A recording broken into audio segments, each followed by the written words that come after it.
young. I am. And I am a young Black. A young black. Young. Black. A young black. Black equestrian. Equestrian. Equestrian. Black equestrian. Equestrian. Black equestrian. equestrian. Black equestrian. I'm a young black equestrian. I am a young black equestrian.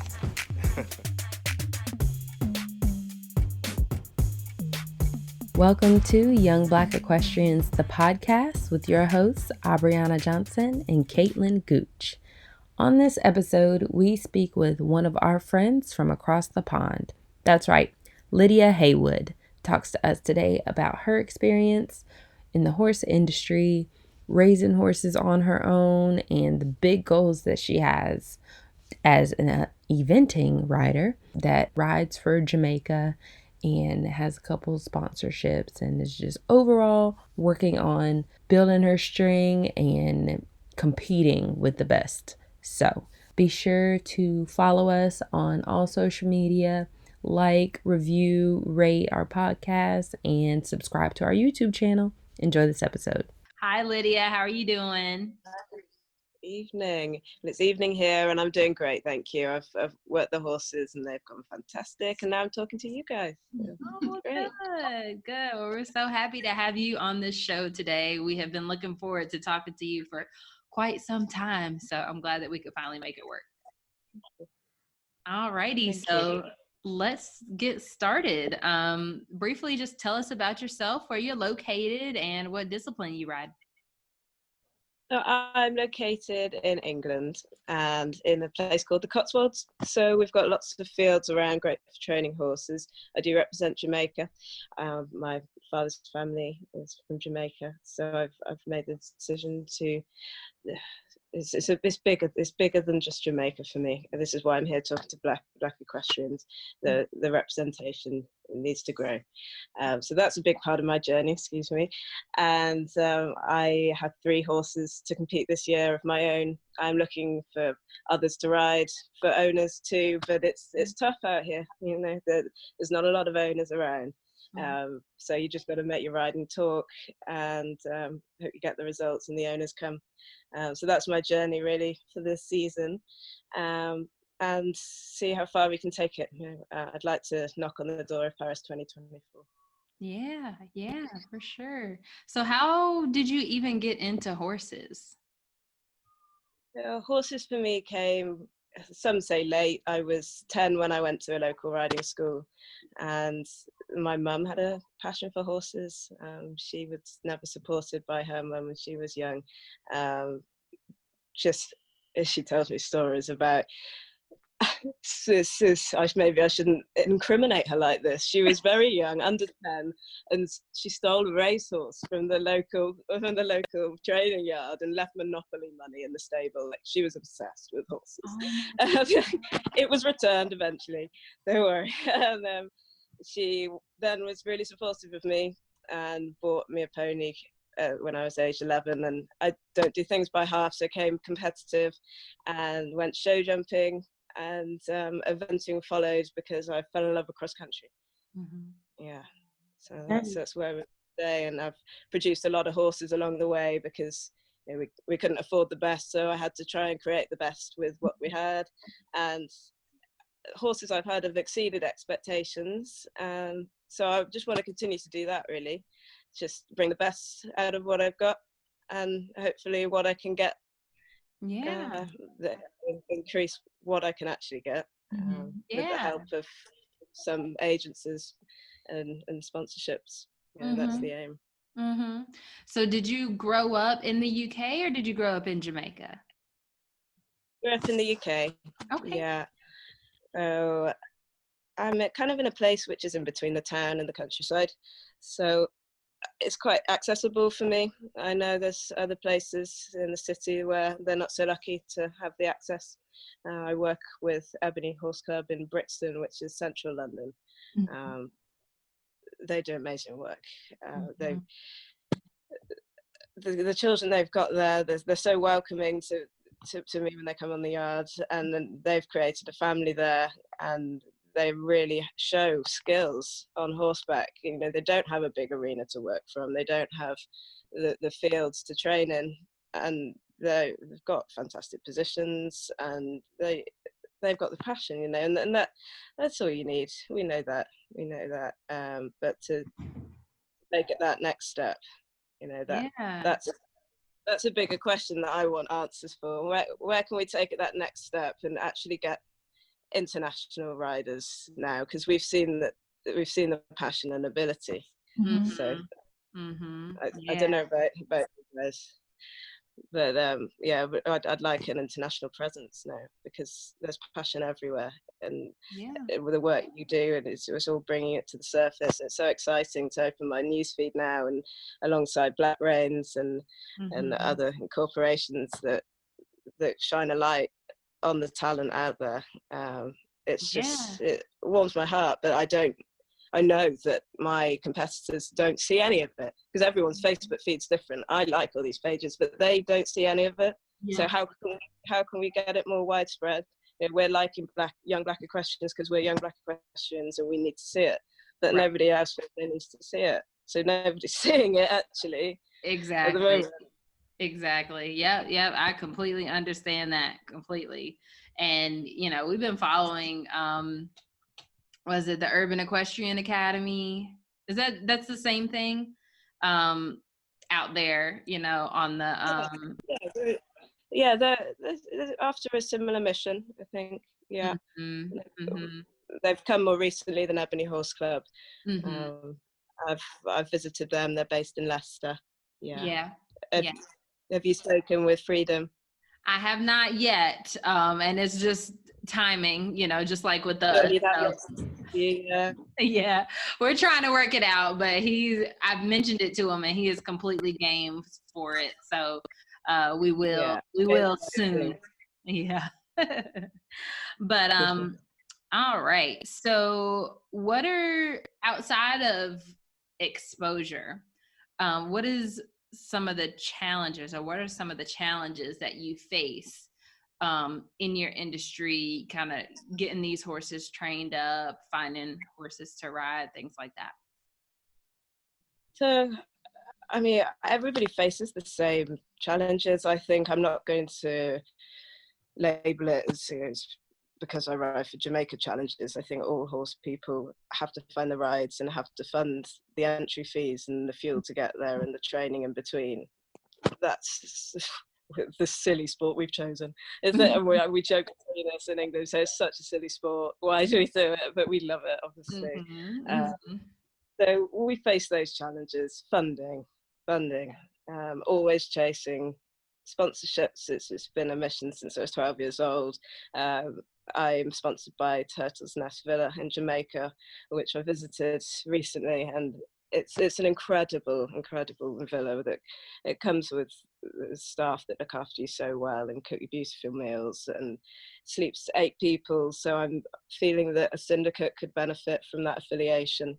I get a free stay every year, so I'm hoping to create a package to entice owners to Team Jamaica. And it's so authentic, you know, not only is St. Elizabeth, the parish that the villa's in, authentic, you know, but the partnership between us being Team Jamaica. You know, let me give you a free holiday to Jamaica to thank you for the incredible horse that you've let me ride. Right. And owners don't receive. Thank you.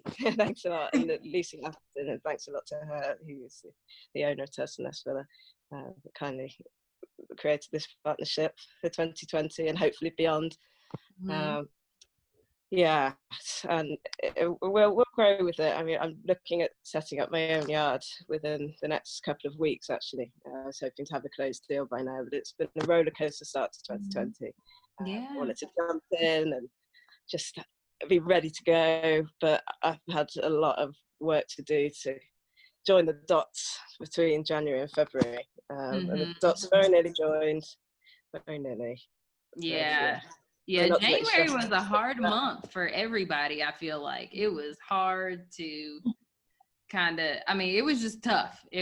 It didn't go as smooth as I felt my January did last year. I mean, it was like, can we just start this whole year over, please? Yeah, I'm with you.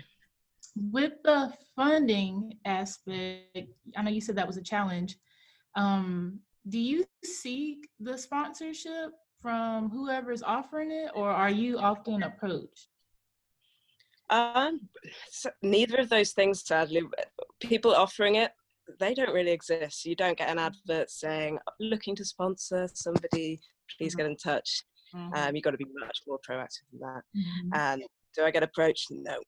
Nobody's looking to hand out free money. You know, no business is doing well, really, in this country, maybe around the world, we could say that goes at the moment. There's uncertainty everywhere.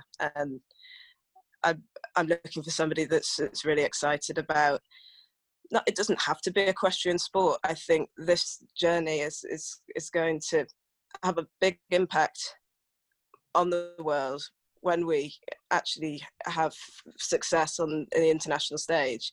It's going to have an impact. There's an impact on the class divide. It's an impact in diversity in a sport that it's quite. People say it's elitist, but there's an argument about whether it is or it isn't. What's your opinion on that? I think it depends on the discipline. I think kind of here in America, it depends on how high you want to go. And sometimes I think Western is a little bit more affordable than English. Just because when kids ride English, they're expected to be in an arena. They're expected to either be doing flat classes or doing jumping classes. Whereas if you're riding Western, you're not immediately expected to be in an arena. You can be out in the middle of the woods and riding, you know? So I think the elitist aspect comes in when you're actually showing and competing. I don't think it's elitist to just get access to horses. I think some people just don't know how to do it. But when it comes to showing, sponsorships, and, you know, kind of the higher levels, I think the sheer amount of money it takes, you have to have money, you know, you got to have money to make money. So I think that's where the elitist thing comes from, when it's those higher level showing aspects of it. So. Yeah, sure. I mean, I've read articles from top British riders and New Zealand riders that are based in Britain, and they're 5-star in the top 10 FEI ranking list, venting wise. And the articles read, they're scraping pennies together to try and buy themselves foods, you know, before they've made it. You know, it is an equestrian thing. People struggle sometimes. Of course, there is a level above. We've got the royalty that compete here in the UK, and the people that have unlimited money, of course, they exist. But having a lack of funds does exist for me and my competitors too. It's not a black thing. Yeah.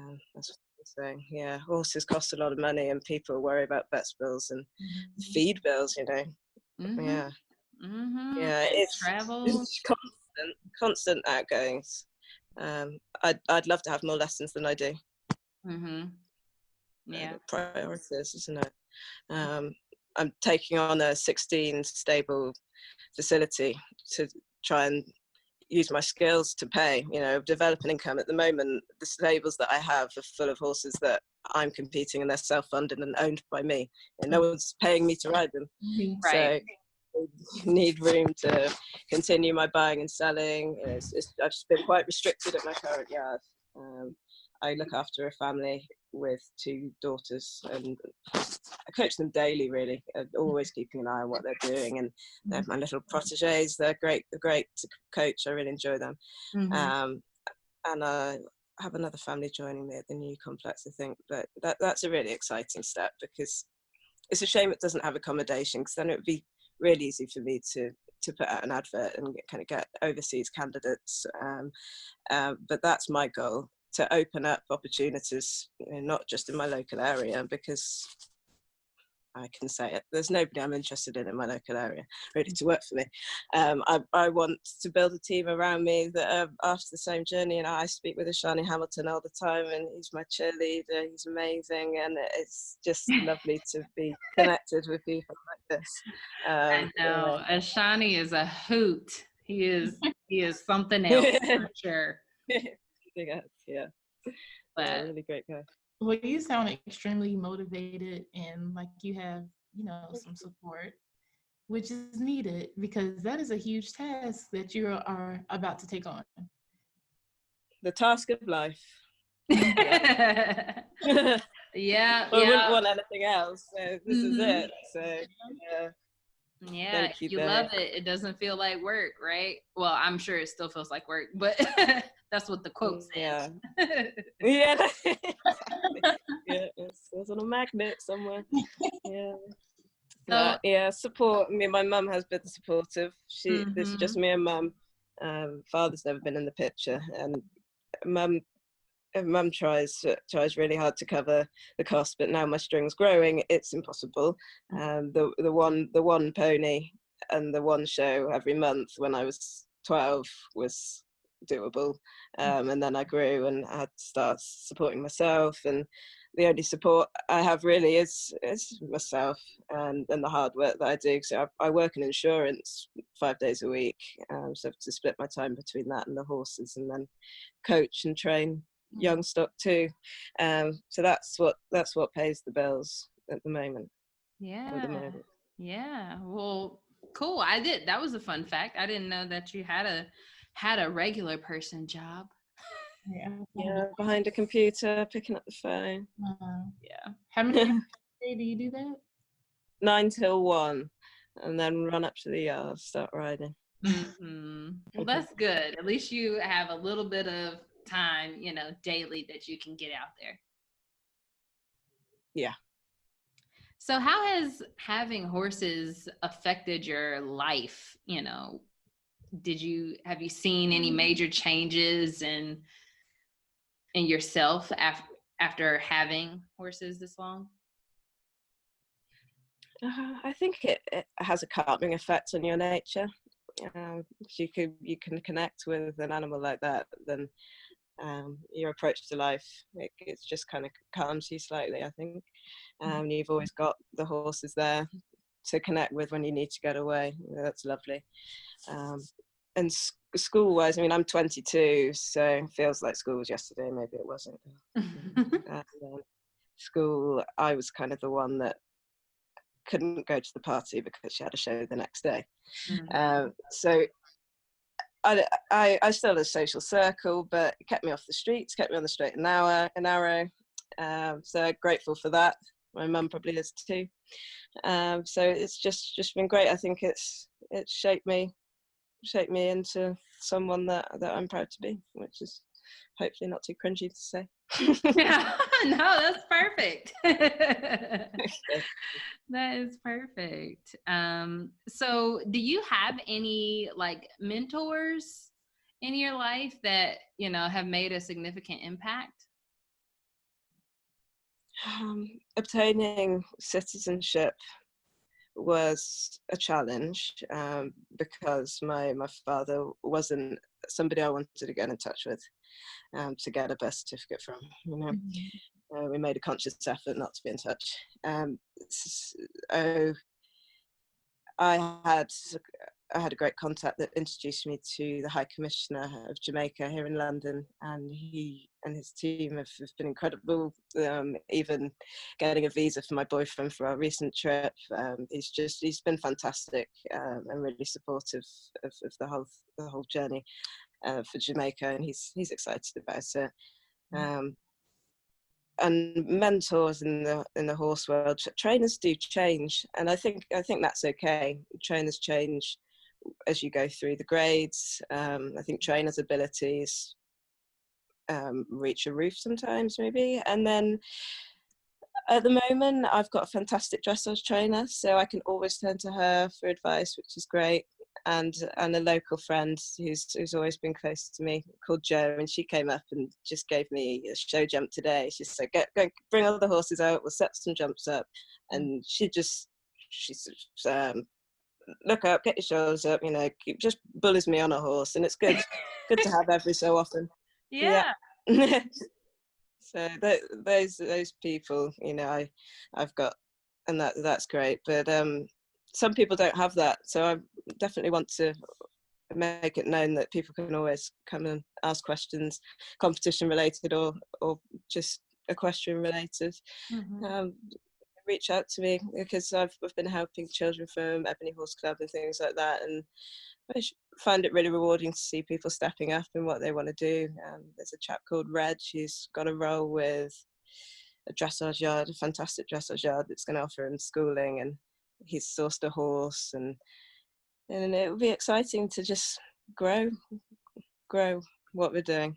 And you guys too, it's great what you're doing, and created a fun job for yourself, getting to speak to interesting people too, haven't you? Yeah, that's literally like my highlight of the week.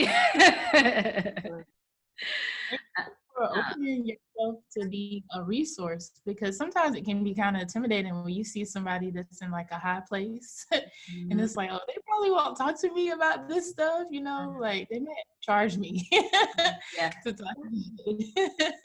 No, it all comes from the heart, and you say in a high place, I appreciate that a lot, but it doesn't really feel like that to me. So yeah, ask away. Ask away. Well, as long as it looks like that, right?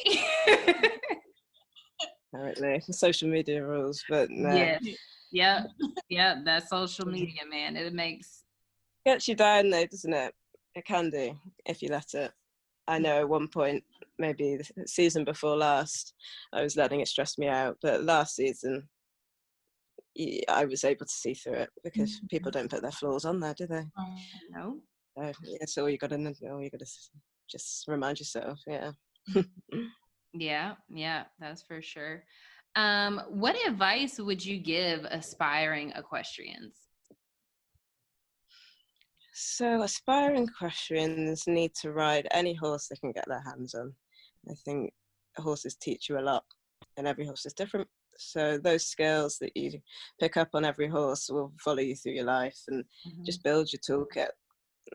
You'll need it, and talk to as many people as you can, because the exposure for you as a rider is great, and for us as a community. So let's just keep talking to the right people, and keep following your dreams and working hard. And when I say ride any horse you can, I mean, I wasn't charging for riding when I was a junior.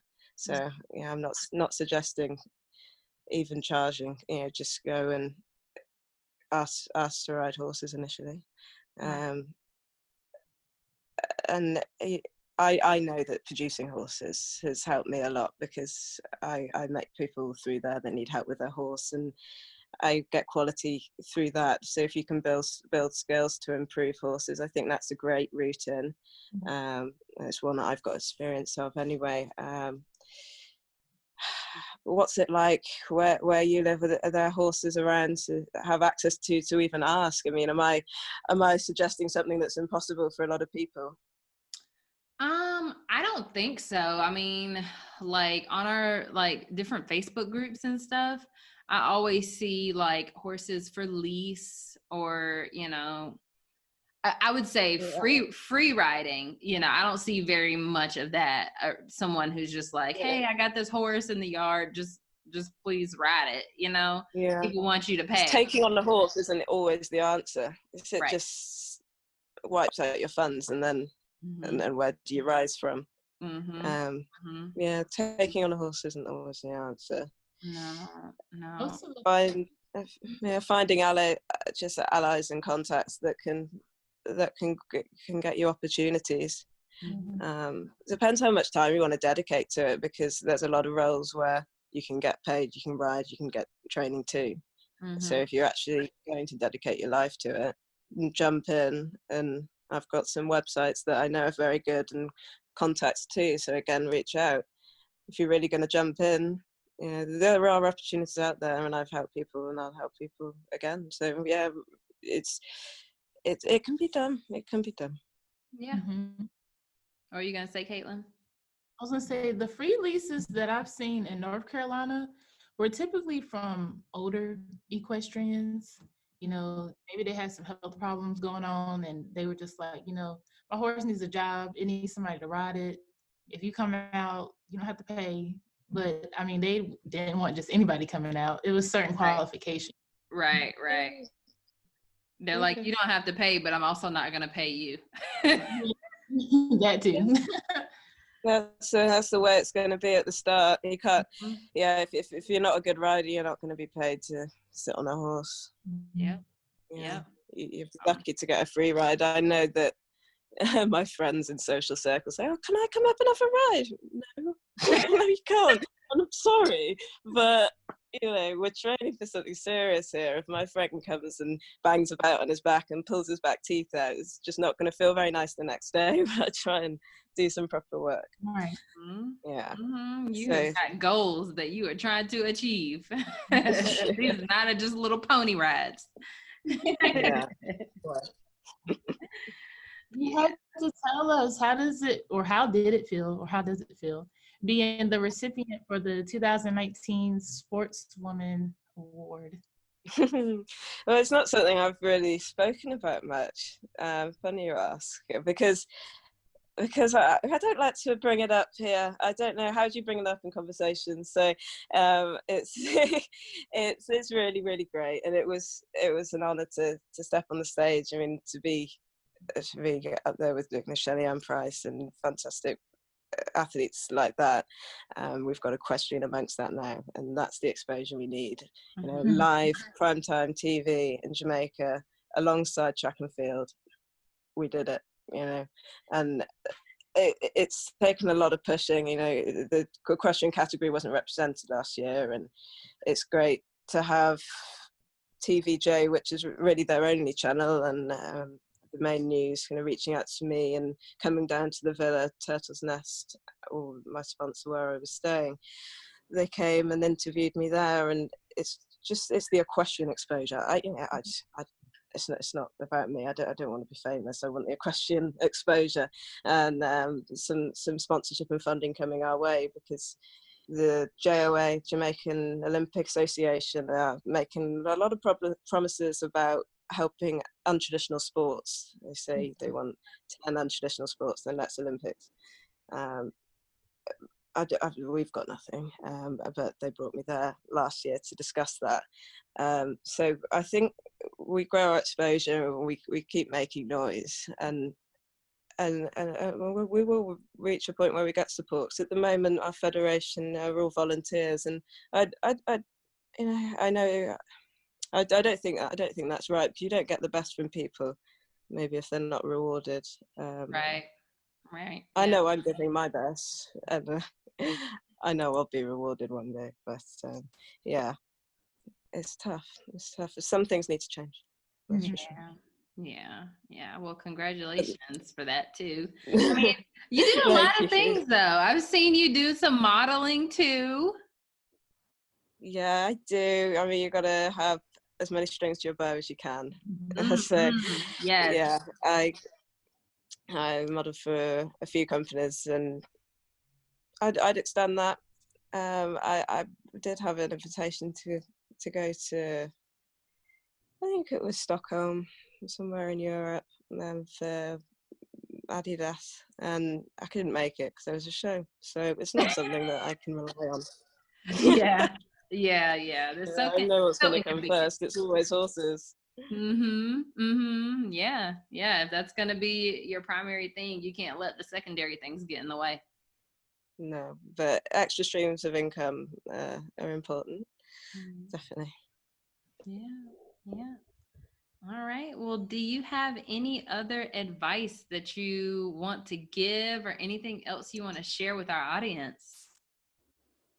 Oh, well, eventing wise, it'd be fantastic to see more diversity. I know dressage, we've got a girl called Jasmine, which is great, and show jumping. I don't really know many. You know, I'd just love to hear from some people. Really, that would be nice. So do reach out. Lydia Heywood is my name. Hopefully, it's somewhere on the screen. We're just grow this community, and this isn't the end. So yeah, it's been nice to have an introduction. Thank you very much for having me. Yeah, we will definitely encourage people to reach out to you. What is the best way for someone to reach out to you? Instagram, I think. Yeah, and I've got a Facebook page too. My January and February being a roller coaster meant I haven't been that active, so I apologise, but I will be back. And my boyfriend's promised to help, and we've got a really fantastic kind of piece of kit. So it's gonna be some really fresh footage. Keep an eye out. Lydia Heywood Equestrian is the Facebook page. I've got a lovely string of horses, and there'll be plenty more because I think I'm going to have to fill 16 stables pretty quickly, which is a challenge I'm keen to take on. Yeah, that's my kind of challenge. Yeah. Well, we wish you the best in all of that. I'm sure we will be seeing more of that and hearing more from you in the future. So, well, I'd love to meet you guys, and Ashani's talking about a trip to the US, so who knows? Yeah. Ashani is talking about a lot of trips, actually. Coming here in May. Yeah. So I'm told. Yeah. I'm excited. I'm excited for you guys. I'm excited for him, and I just hope that everything works out like he planned. Yeah, me too. Let's see how the year goes and speak again soon. Yes. Yeah. All right. Well, y'all have a good one. Thanks so much. Yeah, I'm going to cook some dinner. Thanks for having me. All right. Bye. Bye.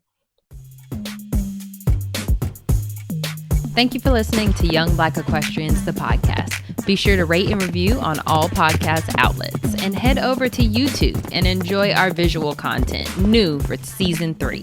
See you next week.